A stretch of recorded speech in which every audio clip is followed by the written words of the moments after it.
Welcome to Shadow Files, the place where the darkest mysteries are brought to light. If you're drawn to the shadows, stay with us. Subscribe, turn on notifications, and join us as we expose the facts behind the fear. Tonight, we take you to Irvine, California, where the life of a bright, kind-hearted teenager was cut short in one of the most brutal unsolved murders of the 1980s. What no one knew then was that this was the final strike of a killer whose trail stretched across the entire state. This is the tragic case of Janelle Cruz, and the twisted legacy of the Golden State Killer. Janelle Cruz's parents were away on vacation on the night of May 3, 1986. Cruz, an 18-year-old restaurant worker, invited a friend over. That friend would later recall being startled, at least twice, by strange noises outside and in the garage. But Janelle, described by her family as a kind-hearted, beautiful girl just stepping into adulthood, dismissed the sounds. Her friend left just before midnight. The next morning, a real estate agent arrived to show the house to potential buyers, and discovered a nightmare. Janelle Cruz had been raped and bludgeoned to death in her bedroom. Her teeth were shattered. Her face was bloodied beyond recognition. Tennis shoe prints were found in the soil outside the house. A heavy wrench was missing from the backyard.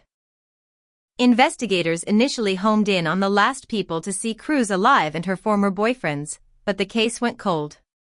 Although police assembled a rape kit, DNA testing of crime scene evidence was in its infancy, and the kit was placed in storage for many years. Meanwhile, the Cruz family tried to get on with their lives, but the thought of Janelle's killer walking free terrorized them. "I haven't been home alone in my house for 32 years, says Michelle Cruz White, Janelle's younger sister. "I've been living in fear and my mom, too." They didn't know it in 1986, but Janelle was the last known victim of the Golden State Killer, ending the decade-long crime spree of one of the most sadistic serial killers and rapists in American history. Since the early 1970s, an unknown assailant had been terrorizing various parts of California from Sacramento to south of Los Angeles, earning him different nicknames in each crime spree. The Visalia Ransacker, the East Area Rapist, and the Original Night Stalker. It wasn't until years later, with the advent of DNA testing, that law enforcement realized they were dealing with a single perpetrator, a man responsible for a spree of rapes and murders across California. But even then, it would take over 2 more decades to finally identify him. "This is a piece of our history that generations of investigators have worked towards," said Sacramento County Sergeant Sean Hampton. On June 18, 1976, a masked man broke into the bedroom of a 23-year-old woman. She awoke to find him standing over her, naked from the waist down. He bound her hands, stuffed a nightgown in her mouth, and raped her at knife point. She survived, and managed to dial 911 with her hands still tied. But she was just the first. Over the next year, the man, soon dubbed the East Area Rapist, would strike again and again. His attacks escalated quickly, often just days apart. He chose single-story homes, entered through windows, and bound his victims. He shined a flashlight into their faces, threatened them, and in some cases, tortured them psychologically. "There's something wrong with him," the first victim later told the FBI. "There's something not wired right for someone to do this continually." Newspaper headlines told the story of a city in panic. "Coordinated hunt will begin for attacker of 11 women. Rapist strikes for 26th time, still no clues." Sacramento residents began sleeping with baseball bats, locking doors, and buying guard dogs. The fear was real and justified. David Caracho, a journalist, remembered the fear from childhood. "When I was 12, he struck near my neighborhood. We jumped on our bikes just to see the crime scene." The East Area Rapist's attacks became even more terrifying.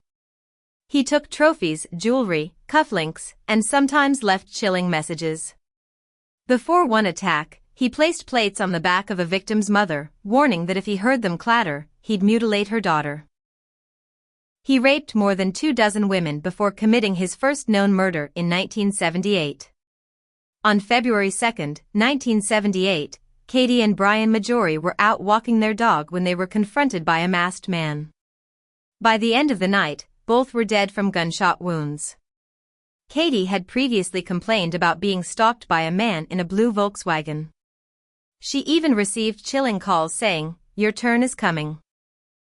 After the Majori murders, the rapist moved south. In Contra Costa County, he continued to attack. Then, the murders started again. Robert Offerman and Alexandria Manning were found shot in Offerman's home, bound before death. Soon, the killer was terrorizing Southern California. A new name emerged in the press, the original Night Stalker. He raped and murdered couples, like Lyman and Charlene Smith, newlyweds Keith and Patty Harrington, and others. He even killed women alone, like Manuela Withun, while her husband was in the hospital. And in 1986, he claimed his final known victim, Janelle Cruz. Then, he vanished. For decades, detectives chased shadows. The sheer distance between attacks confused investigators. The lack of DNA technology meant little could be done. It wasn't until 10 years after Janelle's murder that DNA from her case matched earlier killings. Still, the man behind it all remained a ghost. A task force formed, linking state and federal agencies. Tips poured in. But the killer stayed hidden. Until 2018. On April 25, 2018, Sacramento District Attorney Anne-Marie Schubert made the stunning announcement: Joseph James DeAngelo, a 72-year-old former police officer, had been arrested. He was linked to the murders of the Smiths, the Harringtons, the Majoris, Manuela Withun, and Janelle Cruz. Michelle Cruz White, Janelle's sister, remembers the call. "I cried. My mom's jaw dropped. She was in shock." The break came from a surprising source, GEDmatch, a public genealogy website. A distant relative of DeAngelo had uploaded DNA. Investigators built a family tree, tracked him down, and collected discarded DNA from items he used. It matched. "We were looking for a needle in a haystack, and we found it," Schubert said. DeAngelo had lived quietly in Citrus Heights, California. A former cop. A father. A mechanic. But beneath the surface, he was hiding one of the darkest secrets in American criminal history. Police searched his home for trophies, weapons, and masks. DeAngelo appeared in court in a wheelchair. He whispered. He showed no emotion. The case may take years to resolve. The death penalty is still on the table. But for victims and their families, the arrest brought long-awaited peace. "This investigation will be ongoing for a very long time," Sergeant Hampton said. Michelle Cruz White finally spoke publicly, breaking down for the first time since her sister's murder. "I just felt so relieved that it's over. My sister can rest in peace," she added. "All his secrets are going to be told to the world. He can no longer hide and die in peace. We did it. He's where he needs to be." But there's one more person we have to thank. Michelle McNamara, a true crime writer obsessed with this case. She wrote the best-selling book I'll Be Gone in the Dark, and coined the name Golden State Killer. Her writing reignited public interest and helped push investigators forward. She didn't live to see his capture. But her legacy lives on. The Golden State Killer got away for decades. But in the end, science, persistence, and the power of storytelling caught up with him. This case reminds us. Even monsters in the dark eventually face the light. As the shadows lift and the truth comes to light, one thing remains clear: justice may be delayed, but it cannot be denied. Janelle Cruz's life was stolen, but her story, and the stories of all the Golden State Killer's victims, will never be forgotten. We share their voices so silence never wins. Thank you for watching Shadow Files. If this story moved you, please consider subscribing. Share this video to help keep the memory of the victims alive, and the truth in the light. Until next time, stay safe and stay in the light.